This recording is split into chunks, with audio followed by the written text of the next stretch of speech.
बिस्मिल्लाहिर्रहमानिर्रहीम। अस्सलाम वालेकुम वरहमतुल्लाहि वबरकातहू। Welcome back to my YouTube channel Razzaq Tech में।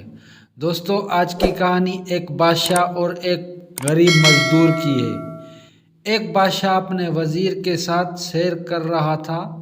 अचानक उसकी नज़र एक मजदूर पर पड़ी जो ज़मीन से ईंट फेंकता और वो ईंट हवा में कलाबाजियाँ खाते हुए तीसरी मंजिल पर जा पहुंचती। बादशाह ने हैरान होकर वजीर से पूछा कि क्या वजह है कि उसके ज़मीन पर खड़ी होकर फेंकी हुई ईंट तीसरी मंजिल पर पहुंच जाती है। क्या ये इतना ताकतवर है?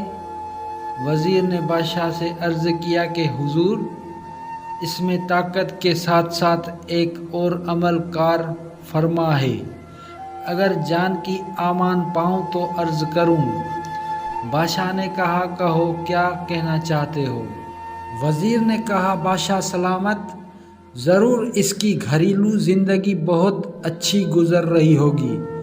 उसे घर की तरफ से कोई परेशानी लाहक नहीं होगी।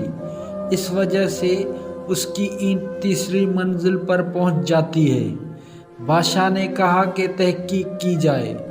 वज़ीर ने कहा, जी हुजूर। दूसरे रोज़ वज़ीर ने चंद अफराद को तहकीक पर लगा दिया। एक हफ्ते के बाद इन अफराद ने रिपोर्ट पेश की कि उस मज़दूर की बीवी शाम होते ही अपने शोहर के इंतज़ार में बैठी रहती है।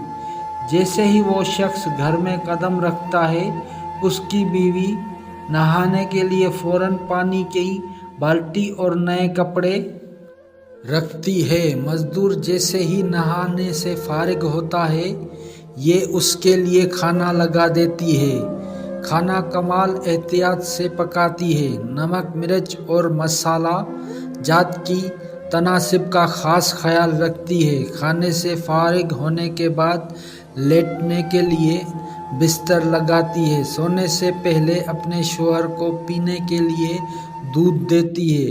किसी परेशानी का जिक्र नहीं करती और सब्र से काम लेती है। जब ये रिपोर्ट बादशाह के सामने पेश हुई तो वो मज़ीद हैरान हुआ। उसने वज़ीर को कहा कि उनके दरमियान कुछ रंजिश और चपकलिश पैदा करो, फिर देखें क्या नतीजा निकलता है। चुनाचे वज़ीर ने खातून को मिलने जुलने वाली औरतों की मदद से ऐसा ही करवा दिया। वज़ीर ने किसी तरीके से उसकी बीवी के कानों में बात डाली कि तुम्हारे शोहर के गैर औरतों से नाजायज़ ताल्लुकात हैं। बस फिर क्या था। शाम को मज़दूर जूं ही घर पहुंचा तो नहाने के लिए पानी की बाल्टी ना थी, ना ही खाने का इंतज़ाम, ना ही सोने के लिए बिस्तर। उसने बीवी से वजह पूछी तो वो लड़ने मरने को तैयार हो गई। मजदूर ने बहुत सफाई पेश की, लेकिन बीवी थी कि मानने के लिए तैयार ही नहीं हुई। चंद दिन ये किस्सा यूं ही चलता रहा।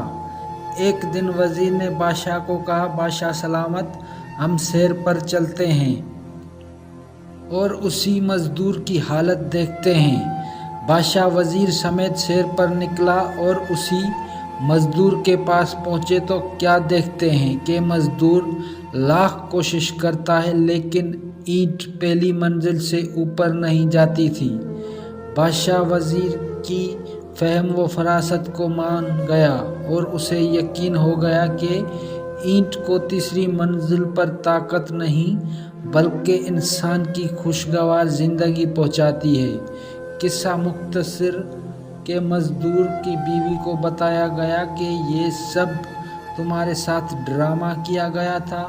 जब उसे हकीकत मालूम हुई तो वो खुश हुई और फिर वही शोहर की खिदमत और वही ईंट तीसरी मंजिल पर। हकीकत ये है कि जो शख्स घरेलू परेशानियों से दूर है और जिनके घर में खुशहाली है, वो अपनी दुनियावी ज़िंदगी को एहसन तरीके से अंजाम देते हैं और कारोबारी मशगली हो या तिजारती, उनमें तरक्की की मंजिलें तय करते हैं। बहुत औक़ात घरों में रंजिशें जानबूझकर डाली जाती हैं تاکہ ان کے درمیان ہونے والی لڑائی کو دیکھ کر ہم محفوظ ہوں، پر ایسا کرنے کے لیے یہ سوچنا چاہیے کہ کیا ایسا ہمارے ساتھ بھی ہو سکتا ہے۔ حدیث کا مفہوم ہے خوشخبریاں دو، نفرتیں نہ پھیلاؤ، آسانیاں پیدا کرو، مشکلات نہ پیدا کرو۔ تو دوستو کیسی لگی آج آپ کو میری یہ کہانی؟ امید کرتا ہوں آپ کو بہت پسند آئی ہوگی۔ پلیز کمنٹ سیکشن میں اپنی رائے کا اظہار کرنا اور میرے چینل کو سبسکرائب کرنا اور بیل کے آئیکن کو دبا دینا۔ ملتے ہیں نیکسٹ ویڈیو میں، تب تک کے لیے دیجیے اجازت۔ اللہ حافظ۔